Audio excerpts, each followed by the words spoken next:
and start. Just a note, we have people watching in all of our districts. So I'm going to continue clicking and letting people in because I keep forgetting to admit them. So we have people watching in Southeast, Southwest, Mid-Mo in here today. And Frank is coming to us from South Africa. So we're going to let Katie go ahead and introduce Frank. She's the one who recommended him for our conference, and therefore we feel she should do the presenting. Go ahead. So Dr. Frank Kronenberg lives with his family in Cape Town, South Africa. He is a co-founder of the movement of Occupational Therapists Without Borders. Its education, research, and practice intends to disrupt and regenerate apolitical and ahistorical occupational therapy and theorize a political historized humanizing practice. Besides working as a guest lecturer at universities internationally, Frank serves as a chair of Grandmothers Against Poverty and AIDS in Cape Town, South Africa. Please welcome Frank Kronenberg.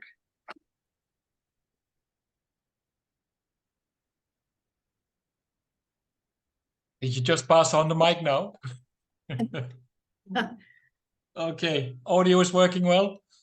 You are good. Okay, and you're recording? And I'm recording, thank you. Okay, yes. Excellent. Let's kick it off. So a very good morning to you all in Missouri and wherever else you may be joining us from. Thank you, Katie, for your kind introduction. I've been greatly looking forward to addressing you all today. Before we get going, please allow me to make a few opening remarks. Firstly, my preferred way of engaging audiences is in real time, because it allows for making eye contact and to directly speak my mind from the heart.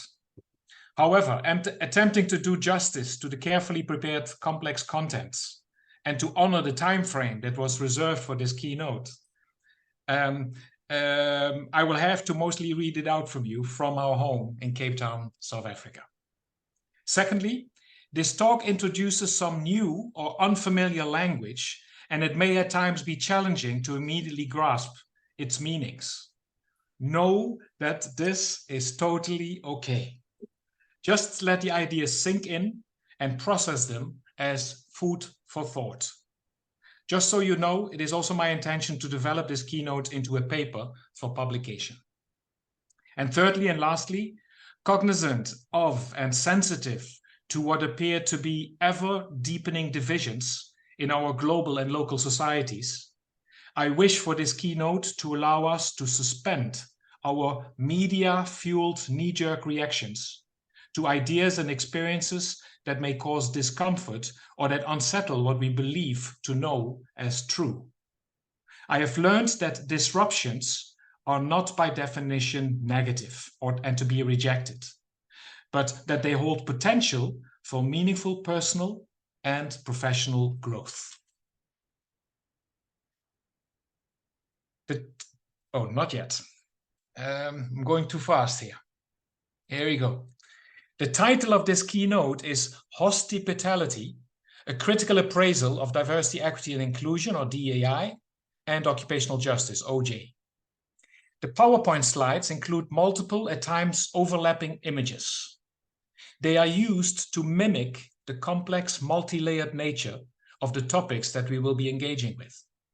The background of all the slides features the strong image of a black man with a white powdered face who wears a white jacket. He is Kofi Koko, the contemporary African choreographer and dancer from the small West African country of Benin. Koko once said, "There is no ugly dance or beautiful dance, only authentic dance." I hope this talk will allow you to find resonance with both the contrasting imagery and this intriguing statement.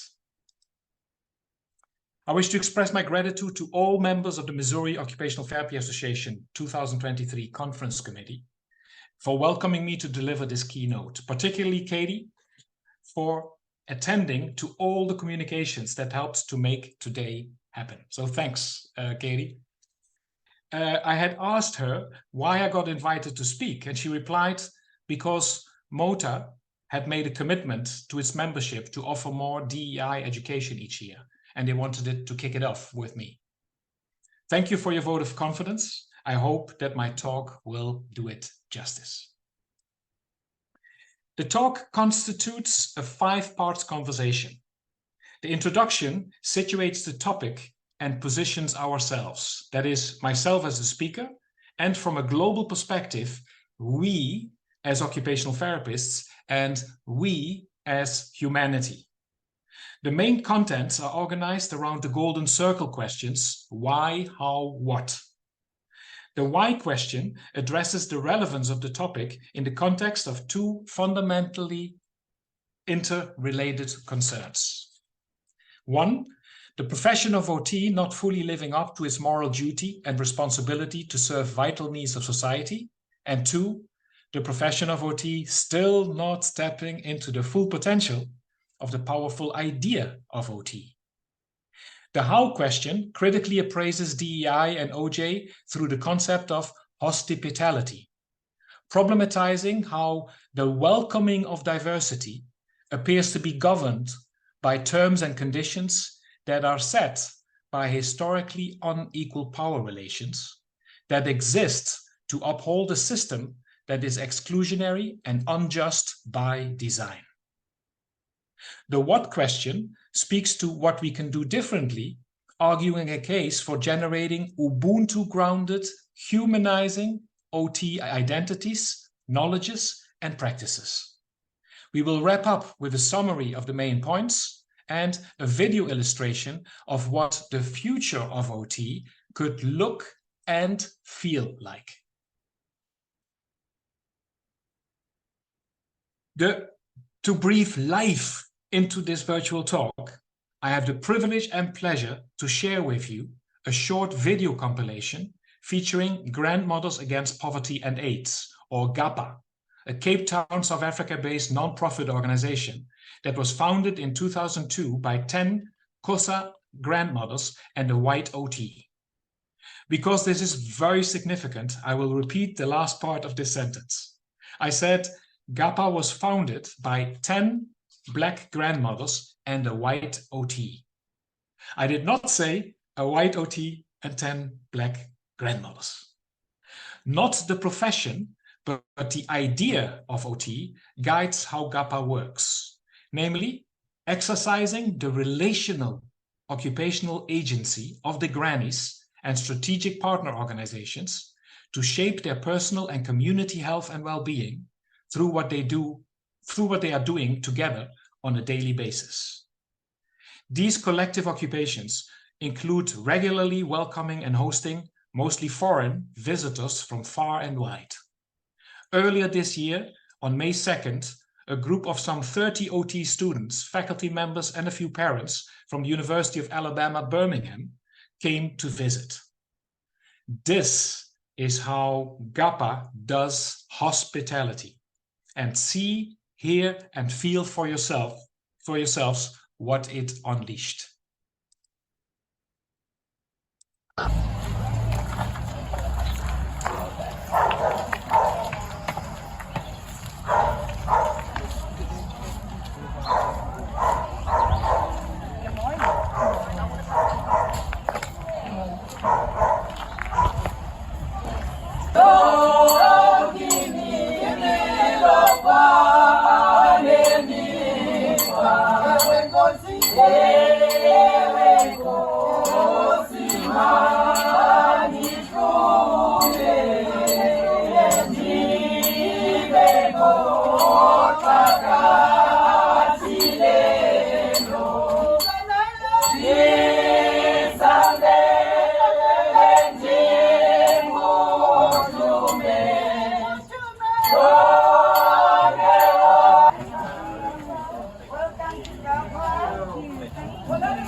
I didn't see you.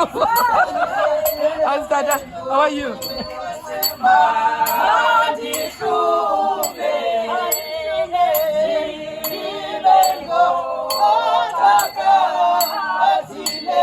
Meant to get event on Friday. Yes.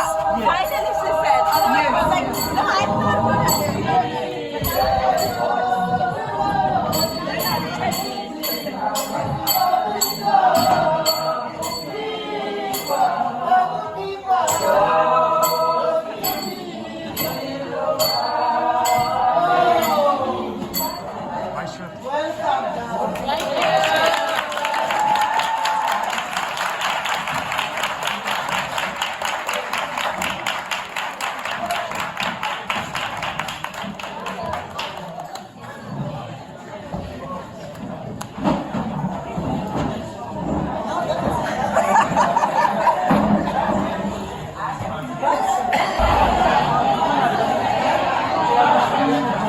And then you must send it to me. All right, I must give you the details.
Okay, so I don't think we have as many cultural songs as you do.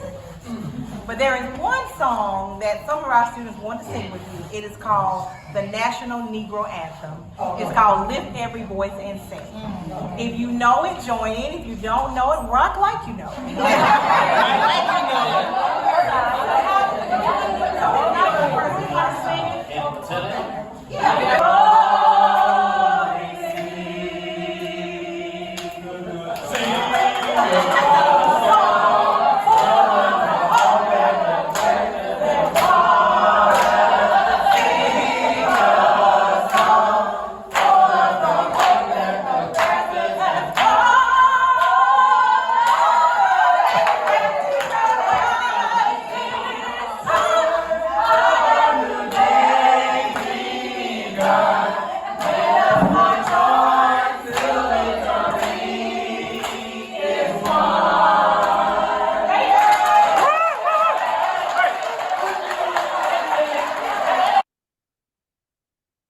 You must know that in the 20 years that GAPA has been welcoming people from outside, international and South African, it is all this time it has been that the grannies sing and dance, welcoming people coming there. This was the first group in 20 years that sang for them.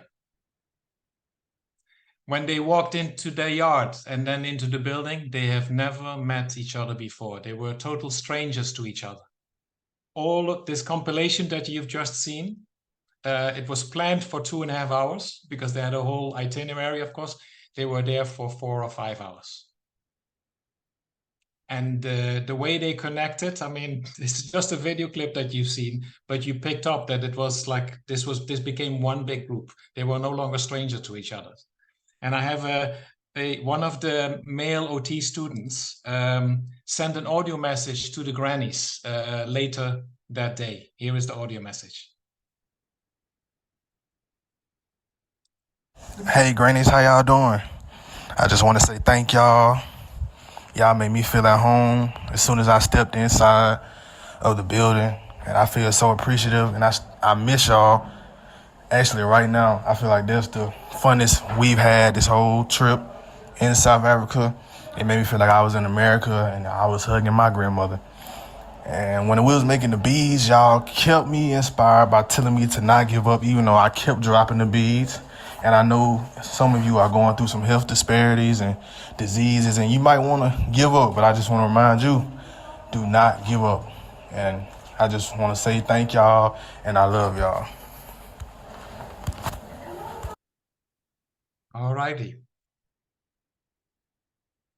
Let us now embark on the actual conversation by firstly situating the topic, hospitality, a critical appraisal of DEI and OJ, followed by positioning ourselves, myself as the speaker, we as occupational therapists, and we as humanity.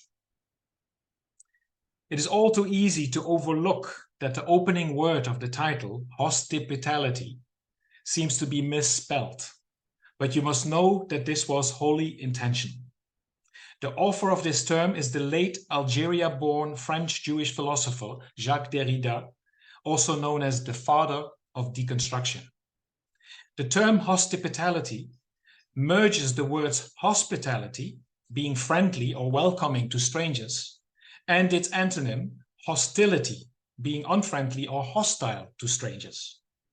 Derrida had coined this term after the French government had imposed the 1997 Debré Bill on immigrants and those without rights of residence, the so-called sans-papiers, which means the ones without paper. At the time, Derrida wrote, "I remember a bad day last year. It just about took my breath away. It sickened me when I heard the expression for the first time, barely understanding it. The expression, crime of hospitality. The Debré Bill concerned a law permitting the prosecution and even the imprisonment of those who take in and help foreigners whose status is held to be illegal. What becomes of a country? One must wonder. What becomes of a culture? What becomes of a language when it admits of a crime of hospitality, when hospitality can become, in the eyes of the law and its representatives, a criminal offense?" I have chosen to employ the notion hospitality as a lens through which to problematize diversity, equity, inclusion, and occupational justice, because as we all are undoubtedly aware, these terminologies and the practices they imply also are simultaneously welcomed and met with animosity within our profession and the larger society which we are to serve. Positioning ourselves is important because it urges us to become critically aware of and sensitive to the fact that we do not just choose who we are as human beings. In fact, we are born into a diversity of historically situated bodies, families, places, and circumstances, which then happen to be either more or less hospitable or hostile to us. Hence, we are historically unequally positioned in terms of privileges or disadvantages with regards to access to resources and opportunities that enable us to individually and collectively live healthy and dignified lives. It is particularly important that we see ourselves not only as individuals, but also in relation to the communities which we identify with and the societies we are members of. In other words, positioning ourselves requires us to push beyond the question, who am I, where do I come from, and where am I going? And also ask, who are we, where do we come from, and where are we going?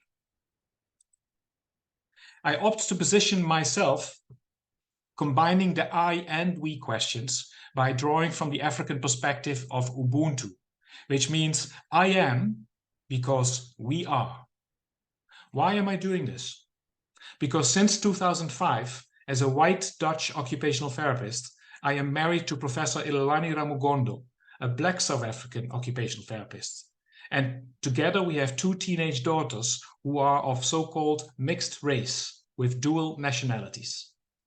We live in Cape Town, South Africa, a city and country where our specific family composition is still relatively rare and both welcomed and controversial. As a reminder, during the apartheid period from 1948 to 1994, 3 Afrikaners of Dutch descent, Malaan, Strydom and Verwoerd, had passed a law banning mixed marriages. It took decades of national and international anti-apartheid struggles and boycotts to overthrow the apartheid regime in 1994, which since then makes families like us today no longer a crime. Although the preamble of our progressive constitution says, we, the people of South Africa, believe that South Africa belongs to all who live in it, united in our diversity, the harsh reality is that almost 30 years onward, today's South Africa is still a deeply wounded country, trapped in a vicious cycle of dehumanizing violence, division, and obscene inequalities. Ilulani and I see it as our moral duty and responsibility to place a humanizing praxis at the core of occupational therapy education, research, and community-oriented practice, intending to contribute to post-1994 South Africa's vital needs of healing and society building. Another way to speak of we is to refer to us individually as humans and collectively as humanity.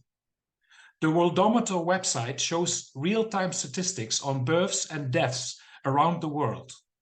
On average, about 200,000 people are added every day to the total number of people living on Earth, which has surpassed the 8 billion mark. If it were possible to distribute occupational therapists evenly across the world, there would be 1 OT for every 13,000 plus people. Archaeological evidence points to what Europeans named the African continent as the geographical origin of our one and only human race, or Homo sapiens. I find it fascinating that when counting and tracking our species, there seems to be 100% agreement about who we recognize as human beings, which also makes sense given the fact that the DNA of everyone alive today is for 99.9% the same. However, a critical historical review shows us that we divide humanity hierarchically, unequally into races, nationalities, and religious beliefs. A reality which collides head-on with the wording of Article 1 of the 1948 Universal Declaration of Human Rights. All human beings are born free and equal in dignity and rights. Most often the notion we is invoked without any reflection on who exactly is being referred to, basically taking for granted that our world is historically divided in groupings of us and or versus them. However, in this talk, we also refers to and collectively positions ourselves as OTs, recognizing and appreciating that each of us is a unique person and that this is also reflected in the ways that we practice our profession. Now, as OTs, we uniquely appreciate all humans, including ourselves, primarily as occupational beings. And we believe that we can shape our well-being and health through what we are doing on a day-to-day basis. Now let us look at we as OTs from a global numbers perspective. A 2022 World Federation of Occupational Therapists Human Resources Survey counted nearly 640,000 practicing OTs worldwide. However, these OTs are very unevenly distributed among the now more than 100 affiliated member countries. Most of them work, unsurprisingly, in the United States, followed by Japan, Germany, and then the UK. The average share of women is around 94%. Regrettably, no other demographic diversity data, such as ethnicities, social classes, religions, mother tongues, gender diversity, has been collected to date. However, it seems safe to assume that the global community of OTs does not reflect humanity's diversity by a landslide. In other words, the membership of our profession continues to be predominantly white, female, and middle class. This is, of course, not a personal criticism of anybody who matches this profile, but it does speak to why DEI and OJ are called for to bring about more diverse occupational therapy identities, knowledge sources, and practices. With regards to positioning ourselves, we as humanity, I wish to share a personal anecdote. A few years ago, I was invited by our daughter's primary school principal to engage the pupils of grades 1 to 7 with the topic United Nations World Day of Social Justice.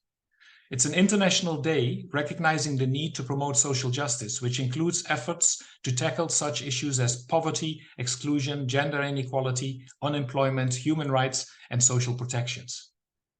Although I had happily accepted, I found preparing for it way more challenging than previously having done so for university audiences. It required breaking down a very complex topic and translating it in ways that make it meaningfully accessible and engageable for some 200 kids between the ages of 5 and 12. Because what I did had landed well, I reckon it may also work well with you. I call it the mother of all occupational experiments. It started with the generative, suspenseful question, what if? What if we got to organize the global population of 8+ billion into 12 equal-sized groups of 667 million people?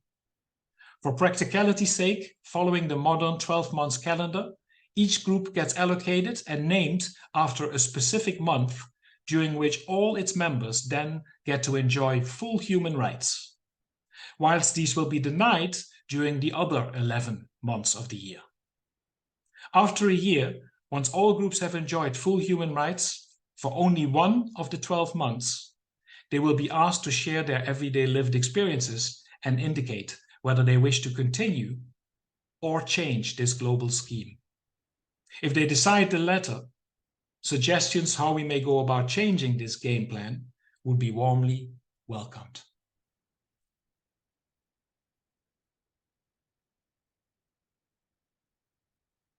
Now, allow me to illustrate how the blatant lack of diversity within the makeup of our global OT and OS community manifests in and impacts on our profession, using organizational and intellectual leadership as cases in point.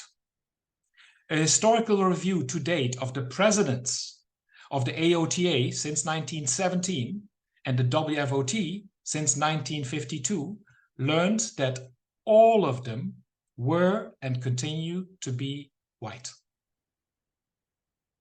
A historical review to date of awardees of the AOTA Eleanor Clark Slagle Lectureship bestowed on AOTA members who have creatively contributed to the development of the body of knowledge of the profession through research, education, and/or clinical practice, learned that since 1955, this lectureship has been awarded to 62 colleagues, 59 of whom were white.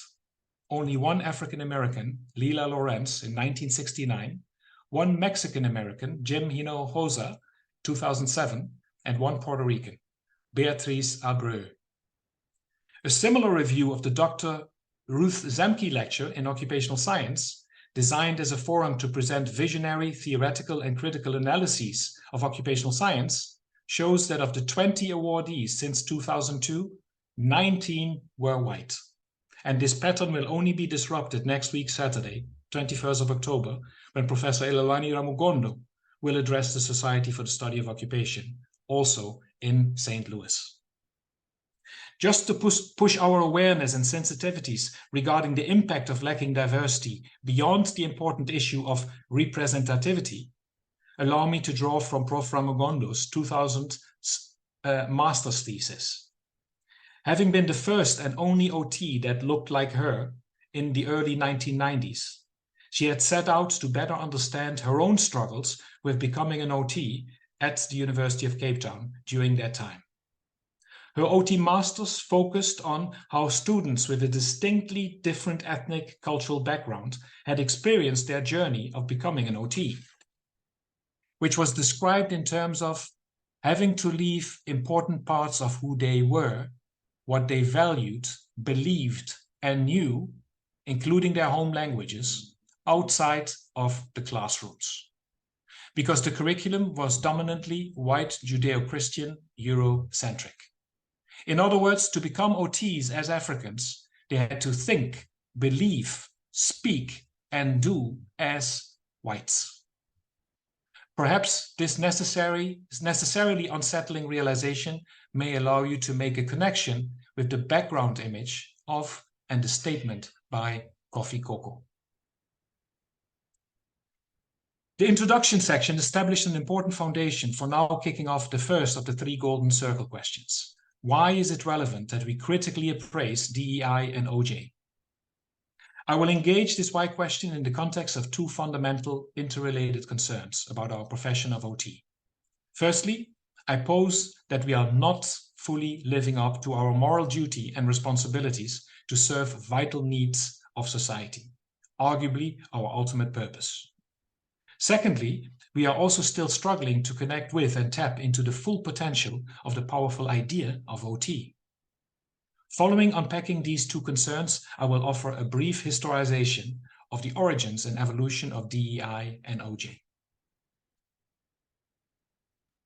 Before we connect with the main concern and purpose of OT, let us look at what legitimizes the existence of professions in general. Here I refer to the International Standard Classification of Occupations, or ISCO 808, drawn up by the International Labour Organization. The ISCO 08 classifies work into 10 main groups. OT can be found in Group 2, professions. It is important to be reminded that one of the defining characteristics that distinguishes the professions from the other 9 groups of occupations is that professions have a moral duty and responsibilities to serve not only the private needs of individual clients, but also the society at large, that is, public needs and interests and the common good.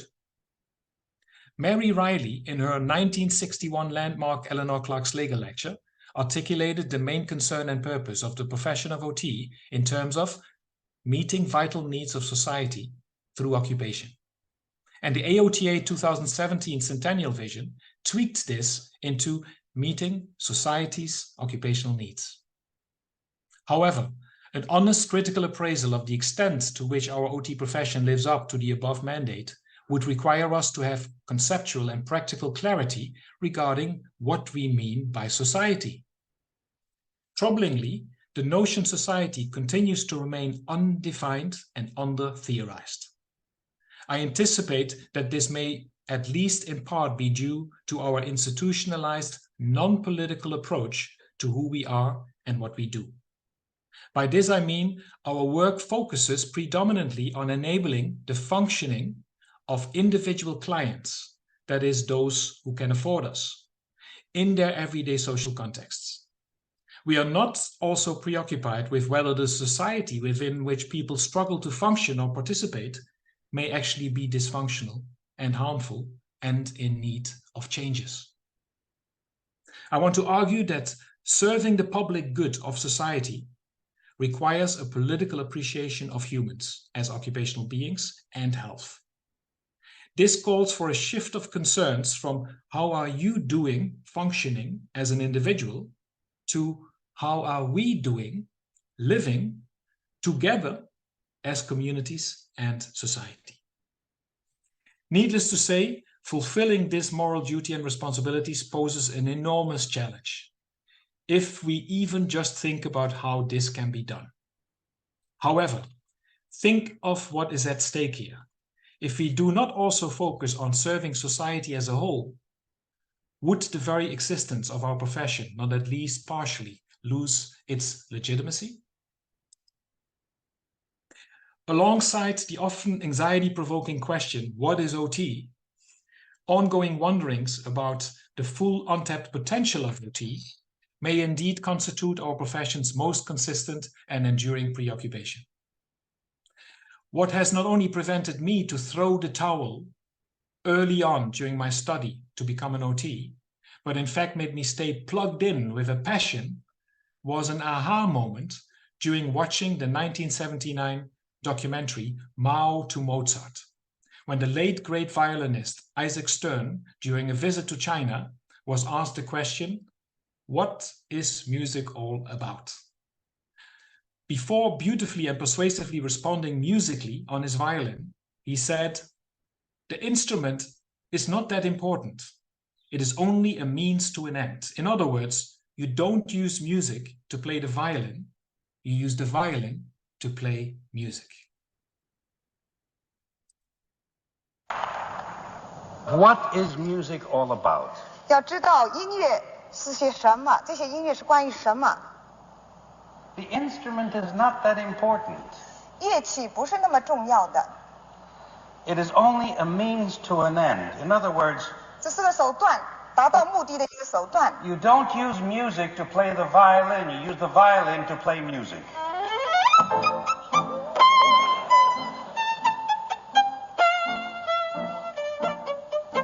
Dancing. 跳舞啊， No.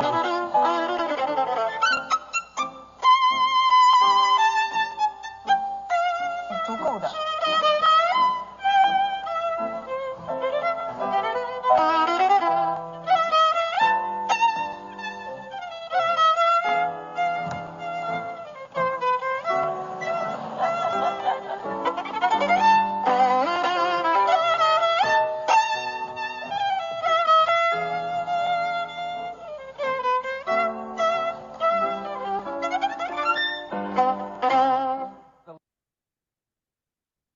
That moment not only greatly helped me to appreciate that the profession of OT is the instrument and the idea of OT is the music. Over time, I have also come to realize that the idea of OT may indeed be too radical and powerful to be contained by the profession of OT.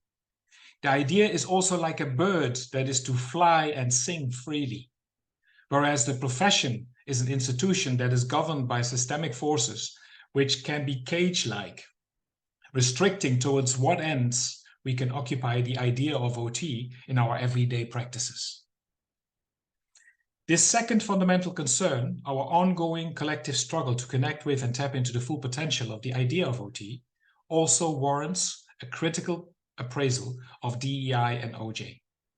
Before we delve into the heart of this talk, I will offer a brief historization of the origins and evolution to date of DEI and OJ.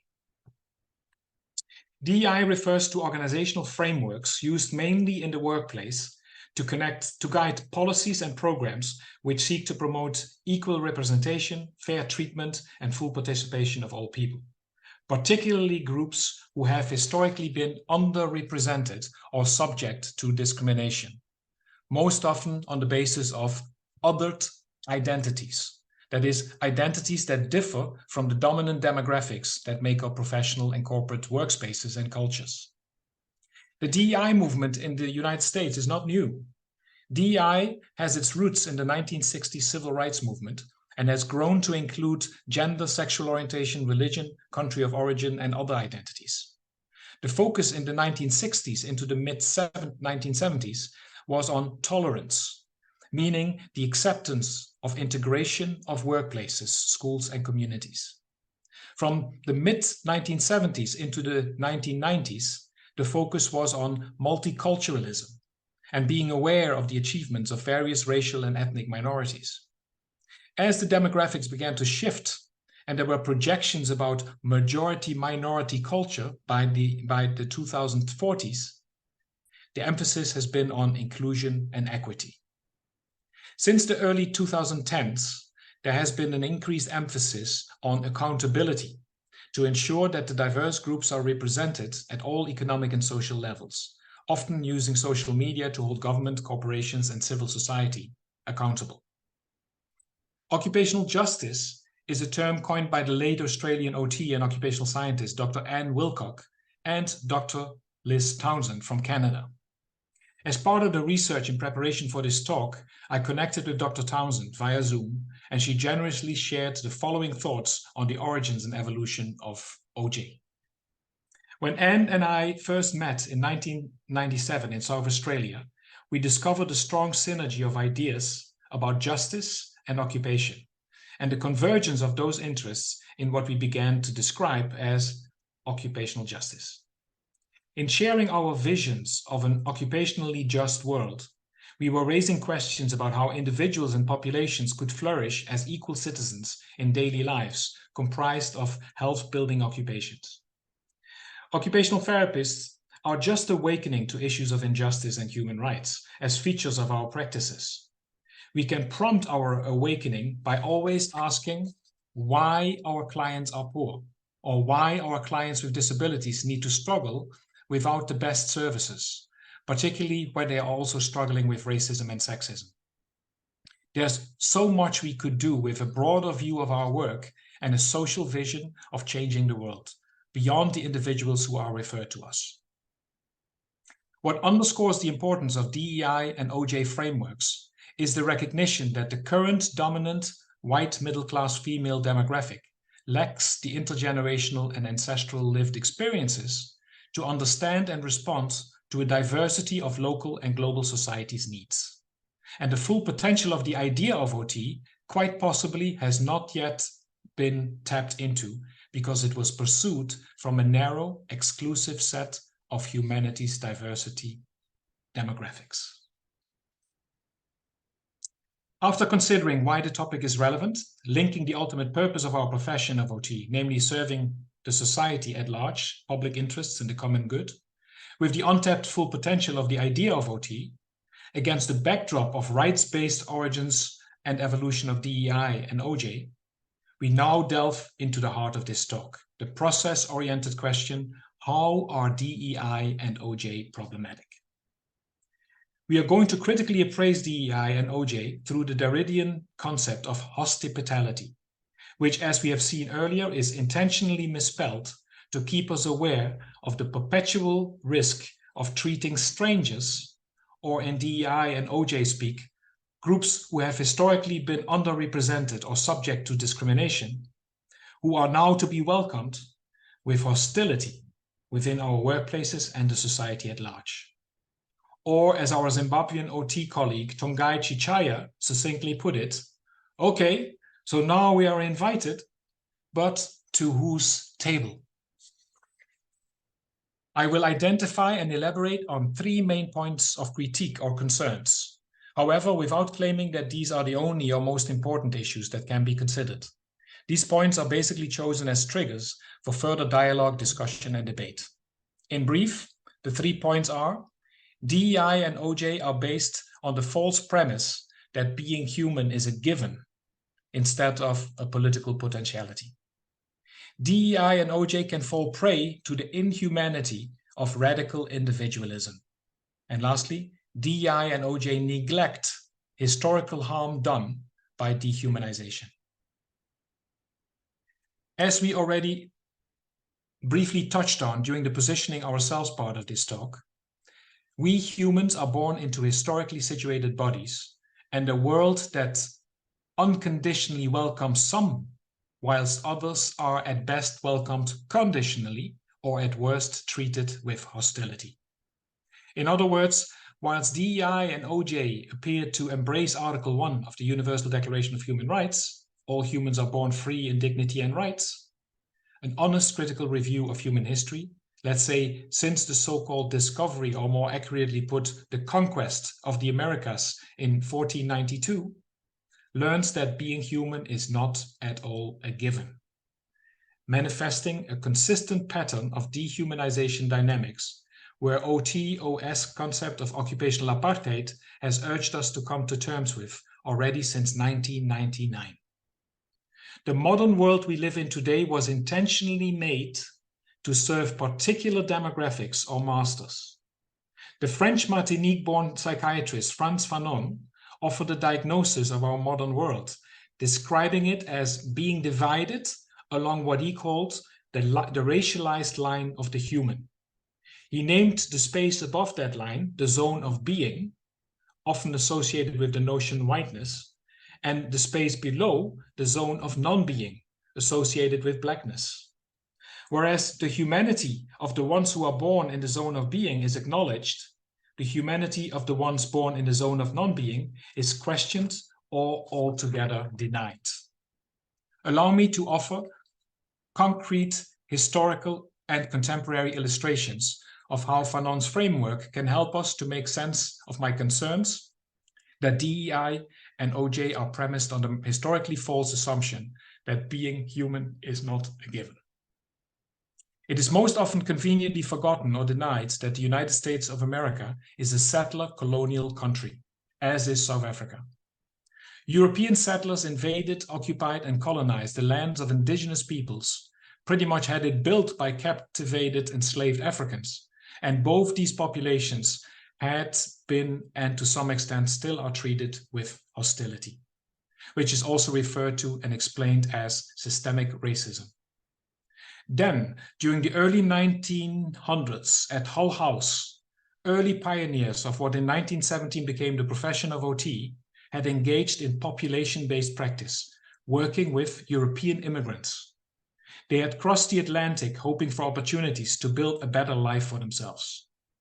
Contrast this with how, for example, Mexican and Central American immigrants are treated, regardless of the fact that they share the exact same hopes.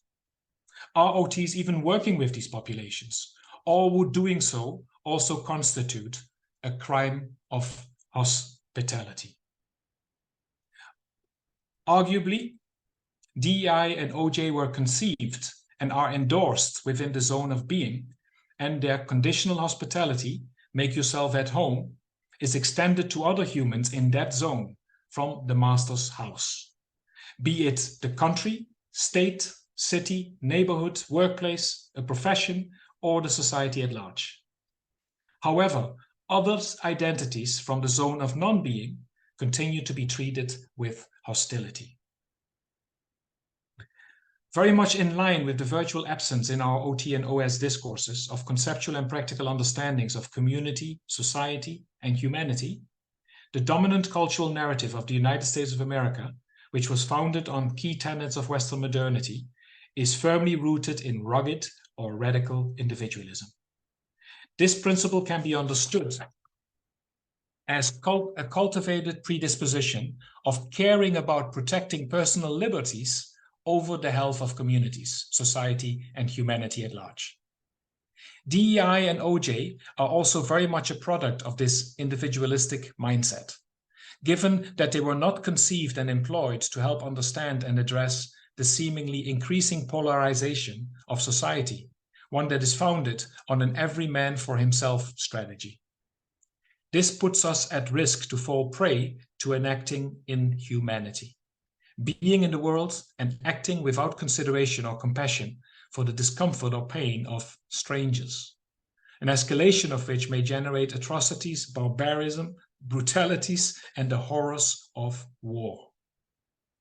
Brené Brown, the American professor, author, and podcast host, known for her work on shame, vulnerability, and leadership, once proclaimed that America's tombstone would be inscribed with the phrase, "Death by rugged individualism." However, she also identified that as members of a social species, we derive strength not from our rugged individualism, but from our collective ability to plan, communicate, and work together.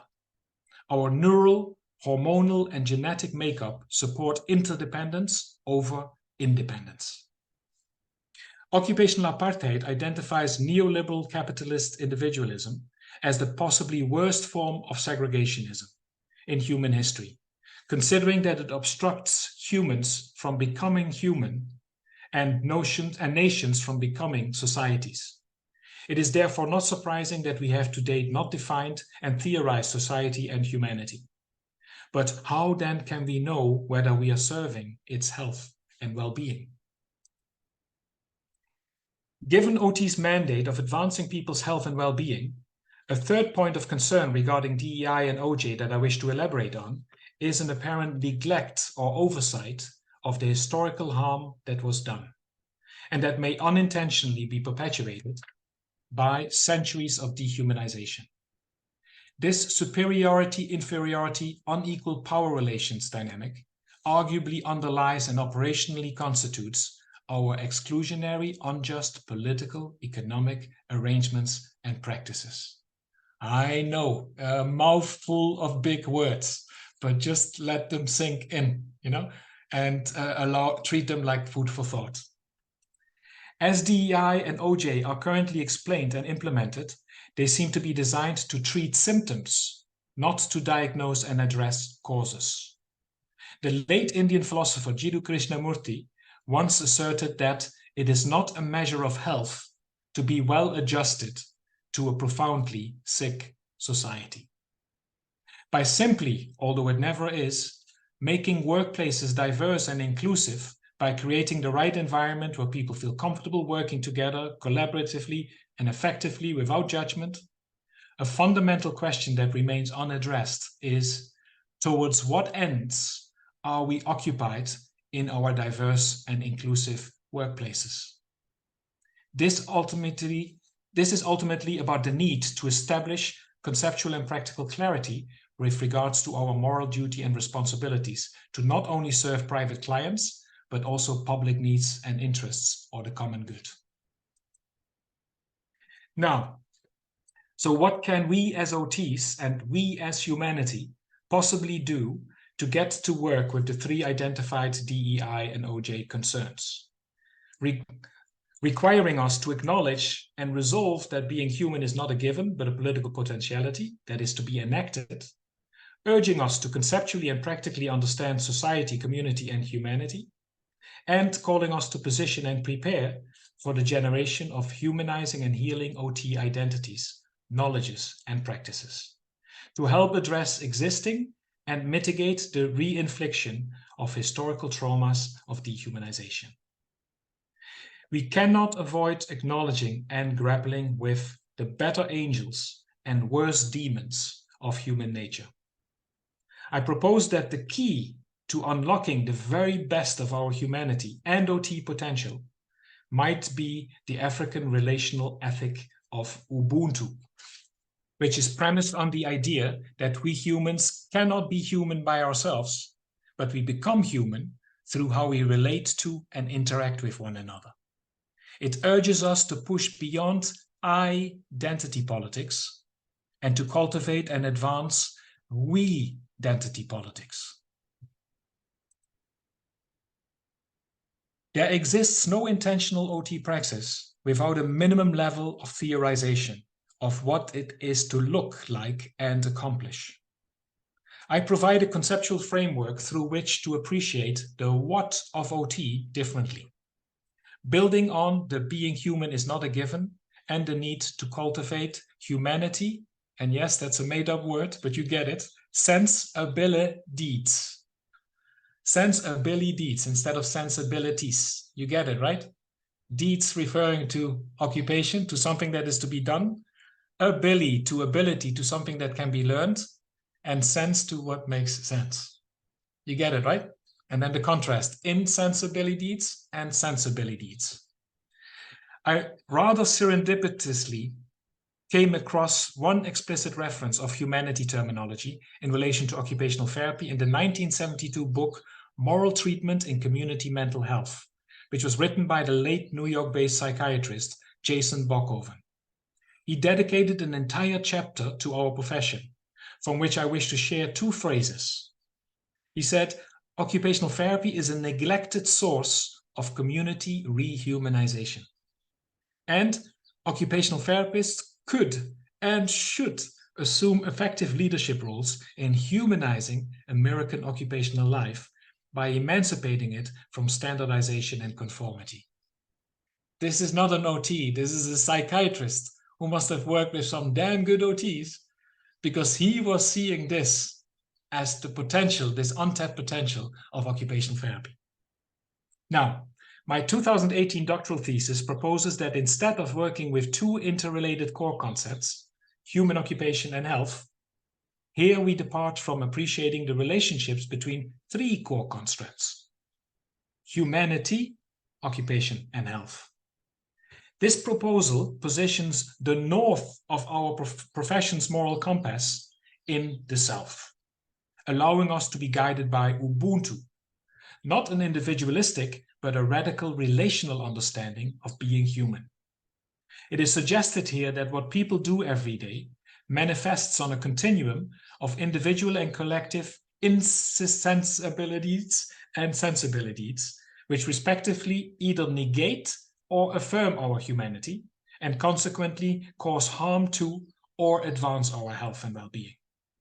The harmful half of the continuum can be named and described and explained as a process of oppressive dehumanization and pathogenesis, and the healing half as a process of liberating humanization and salutogenesis. Ubuntu also allows us to bridge the practical conceptual clarity gap with regards to understanding society and to mitigate the inhumanity of radical individualism. Before sharing a practical example of what this looks and feels like, allow me to offer a philosophical and theoretical explanation of Ubuntu in relation to society. The Golden Gate, all familiar to you, is used as a metaphor for bridging two opposites: individualism, which is based on the interests of the individuals being more important than those of society, and collectivism, which privileges the interests of society over those of individuals. Ubuntu effectively rejects this dichotomy, as Ramugondo and Kronenberg explain in their 2015 JOS article on collective occupations. I will now unpack this using a puzzle image. Bear with me, it's the last conceptual stuff you get before we get to some practical stuff. Ubuntu is an interactive ethic. Who and how we can be as human beings is always being shaped in our interaction with each other. This ethic is not a simple form of communalism or communitarianism, if one means by those terms the privileging of the society over the individual. What is at stake is how one is given a chance to become a person at all. The society is not something outside, some static entity that stands against individuals. The society is only as it is continuously brought into being by those who make it up. The society then is always being formed through an ethic of being with others, which in turn is evaluated by how it empowers people. Individuals become individuated themselves through their engagements with others. And their ability to live in line with their capability is at the heart of how ethical interactions are judged.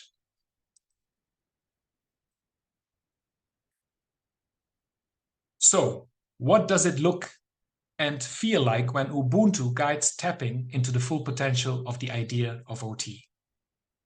Now we return to GAPA. Since 2002, OT at GAPA has been about creating conditions of possibility for grannies to come together in a multi-partnerships network of some 34 self-help groups of about 550 grandmothers, intended to help address their vital family and community health needs. GAPA's motto is, "Together we are stronger." GAPA collectively embodies the idea or the music of OT in terms of advancing Ubuntu as doing well together. I will now show a video clip that offers an impression of a special visit to GAPA by the executive team of one of the world's biggest pharmaceutical companies, Bristol Myers Squibb, who have their headquarters in New York City. Very aware that BMS were one of the main funders, the grannies sent them an invitation to come see for themselves what GAPA is doing with their support, confident that this would leave a lasting impression on them.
sorry for abruptly cutting that off. The ladies in pink, that's the fitness team. You know, they meet every Tuesday. I mean, this is just a smaller group, but they wanted to show off their moves to the executives who were sitting behind the table. And as you saw, they got invited to the dance floor. An invitation they could not refuse, but you saw, I don't know if any of you timed how long they were on the dance floor, but they were there, you know, they joined in. So the grannies knew that I annually teach at an OT spring course in New York. So half a year after the BMS visit, they had knitted woolen hats, gloves and scarves, prepared South African sweets, and another letter for the BMS executives who had visited them. They instructed Ilewani and I to arrange a personal meeting with them at their office in New York to drop off the gifts and to let them know that they're always welcome at GAPA. Although the PA had only reserved 10 minutes into the executives' calendars for our meeting, it ended up lasting 1.5 hours. The executives admitted to not have had a chance to properly process their GAPA visit experience. Time now does not allow going into details, but the gist of it was that the then president of Bristol Myers Squibb indicated that never before in his life had he felt being treated like a human being for real. His fellow executive agreed, but then added a sobering, contrasting reflection. If we were to adopt the granny's humanizing ethos to guide our decision-making in this very boardroom, our company would go bankrupt in a heartbeat, because we must keep what makes people human as far out of decision-making processes as possible. Otherwise, our bottom line of increasing profits for shareholders will be harmed. Remember what had prompted Jacques Derrida to coin the term hospitality, a man-made law that criminalized extending hospitality to foreigners who lacked papers but were in need of help. And then he asked the pertinent question, what becomes of a country, a culture, a language that allows this? We now have come to the end of this talk, so allow me to wrap up. Whereas it is of course important that we authentically advance the best intentions of DEI and OJ, if we are to also ever live up to the ultimate purpose of the profession or the instrument of OT, meeting vital needs of society, I pose that we can unlikely do so without tapping into the full potential of the idea or the music of OT. We know all too well that the idea of OT not only tends to be poorly understood, at times it also meets with hostility, because at its best, it departs from a belief in the agency of the people who we are working with to look after themselves and each other. This tends to clash with the institutionalized need of professions to be in control. To help overcome such a man-made obstacle, I suggest that our profession unconditionally welcomes the intergenerationally lived experiences of fellow human beings whose full humanity has been historically and systemically questioned or altogether denied. They nevertheless survived such inhumane treatment. They understand the harm done by dehumanization. They know how to bring about healing through Ubuntu-guided humanizing practices. It seems fitting that we end again with GAPA, a short video excerpt capturing a spontaneous breaking into song and dance by a group of 4 grannies who had just been warmly thanked by the hosts of the 2023 Women in Leadership Conference at the University of Cape Town. These grannies had each generously shared from their life stories and the community projects that they are currently running, looking after school kids, running a soup kitchen, and a waste recycling project.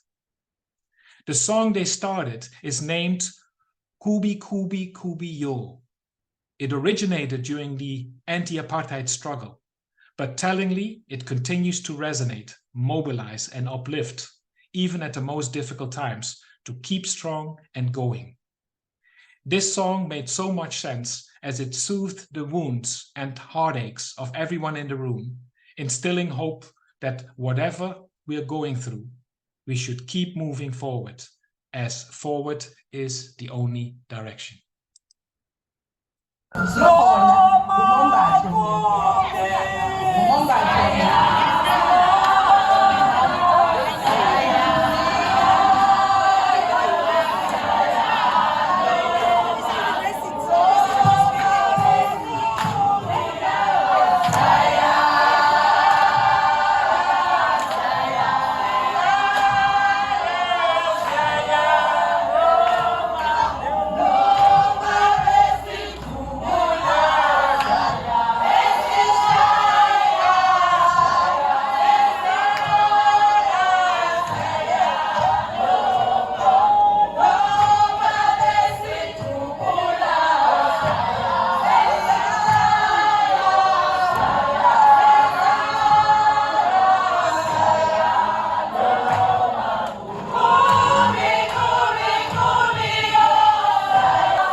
This was on the final day of that 4-day conference on a Saturday morning.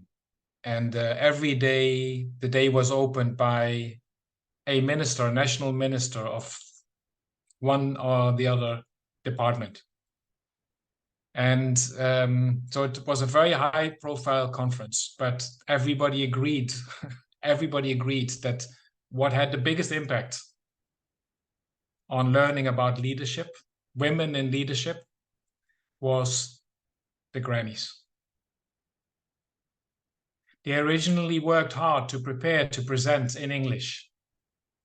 But once they found out that actually 99% of the people in the room were all African, they decided themselves that they were going to speak in their mother languages. Which also allowed songs like this. They didn't practice it. Everybody knows those songs. Those songs are given from one generation to the next generation. They're songs, they're not just songs about struggle and fighting, but they're also about coming together, staying together, and fighting together. You see the lines below there? Even though they shoot at us, beat us up, even kill us. This is what literally was happening during the apartheid years. that is continuing today, just not by the government, but as a consequence of what I said earlier, obscene inequalities.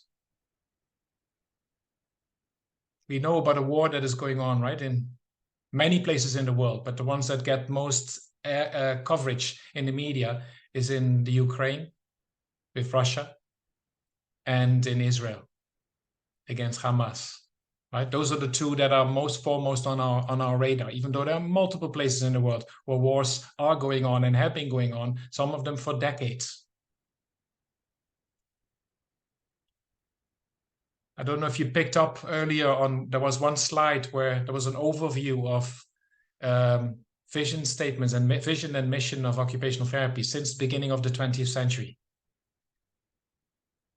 The factor that is most constant over the past 100 years of OT, starting in America, is First World War, Second World War, Korea, Vietnam, and since then, many more wars.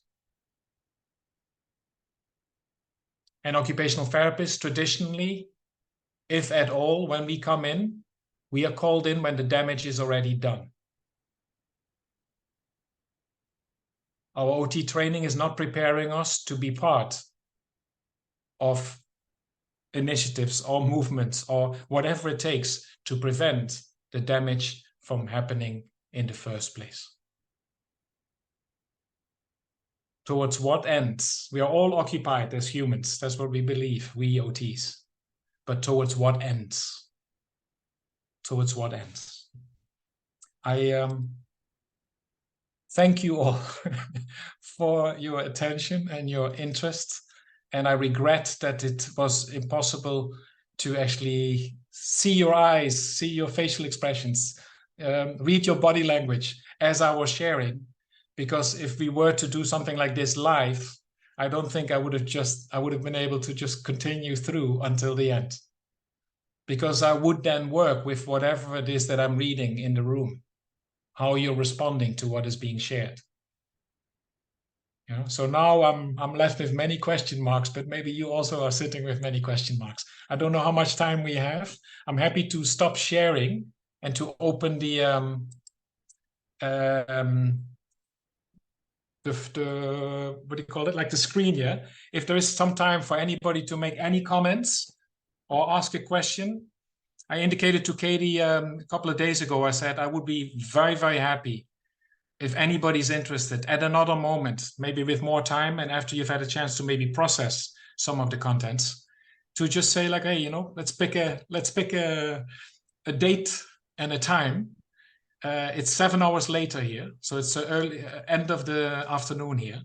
But I would be very happy to make time and to meet with you again. For those who are interested, you know, no obligation, and to just engage with however you may have processed what I've been sharing from a very, very different part of the world. But a very different part of the world that really shares, as a country, very similar origins. South Africa and USA and SA. The only difference is the U. You know? And that U, gosh, if only, right? If only you were the United States of America. Because the word D, not the word of D of diversity, but the word D of division, of divided states of America, applies much better. You know, united is maybe what you ought to aspire to become. But how do you unite when there is so much division, right? When there's so much discontent, you know, so much confusion about where things are at and where things are going. The grannies, when things get tough in South Africa here, and things are tough. I'm an outsider here. I'm a Dutchman. You know, my ancestors actually brought most of the suffering to this continent and to this, but I'm happy to be married to somebody from this continent now. And we're raising 2 daughters in this place. So there's no running away from understanding who are we, where do we come from, where are we going? So difficult as it is, from an occupational therapy perspective of health, it makes a lot of sense, you know. Difficult doesn't mean to be avoided. You know, if difficult means meaningful, if difficult means the possibility of us serving a bigger purpose, then bring it on. As the grannies say, bring it on. Just don't do it alone. Find others who agree that where we are right now, how we are trying to be a society or become a society as countries, if you agree that we're not doing all too good of a job on that, you know, if you can agree with that, well, can we do better? Do you believe we can do better? Where may we be able to start? And could occupational therapy, the idea of occupational therapy, does it indeed have something to offer? What we always say, there's so much more potential. Does it have something more to offer than what currently insurance companies are paying us for? Because if we make that the point of departure, what pays the bills? If that's where we begin and where we stop, we should not be surprised that after 100 years, we still haven't tapped into the full potential. Yeah. And I'm not saying we should all be volunteers or Mother Teresa's. That's not what I'm saying. We all have bills to pay, especially if you're coming out of school. Right, Katie? You know, and others, you know, there are bills to pay, there are debts to pay off. So it's not about working for free. But in order for us to tap into the full potential, we have to get creative and become resourceful, just as the very people who don't have access to services, period. They find ways. And they do so not alone, they do so together. So the dominant narrative of the United States of America may be deeply steeped in radical, rugged individualism. The diversity that makes up your country, so many groupings, cultural groupings within your university are not individualistic. They wouldn't have been able to survive. Yeah? They are actually more collectivist, or rather than saying collectivist, they are more Ubuntu-like. You know? We cannot be human by ourselves. We become human through how we interact and relate to fellow human beings. And we can miss it, you know, we can mess up in each and every human encounter. Or we can gloriously succeed in each and every human encounter. Doesn't the world need more of that nowadays? I mean, sadly, right? Sadly, we've completely lost the plot. And people who have never known any other conditions, they don't have the luxury of saying that I'm going to pull the plug. Suicide is not something that is common among the grannies. You know why not? Because they're saying, if I commit suicide, then my orphaned grandchild will have nobody to look after them. So although they may have the urge every now and then when things are becoming too much to say like, well, that's it, I'm going to step out. The reason they're not doing so is because they do not think of themselves as individuals only. They're linked to family. They're linked to community. It's not a romantic idea. It's tough. It's tough. But the energy that just dripped off your screens as you were watching, every time when there's a video clip that comes up. I'm not singing and dancing is not just a cultural expression that is used when there is a party. It's a source of energy. It's a way of expressing dignity. You know, you think that there's only misery there where they come from. That's how historically we think of Africa. There's only wars there and trouble and famine and AIDS and everything else. All of those things are there, yeah, and there's a history to them. But people, for some reason or another, know how to connect with what is non-negotiable, with what is most important. Thank God OTs do not need to lead and should not lead the way. We ought to be led by the idea of OT, which means that each and every human being, individually and collectively, is born with the capacity to shape their own health and well-being. So we don't give this to people. People already have it. We just wake it up in them, if that needs waking up. And then once it's woken up, to just stick around and support wherever the next prop or wherever the next little thing that they have not had the privilege to have access to, you make it available. And then get out of the way again. Get out of their way because they can't do it themselves.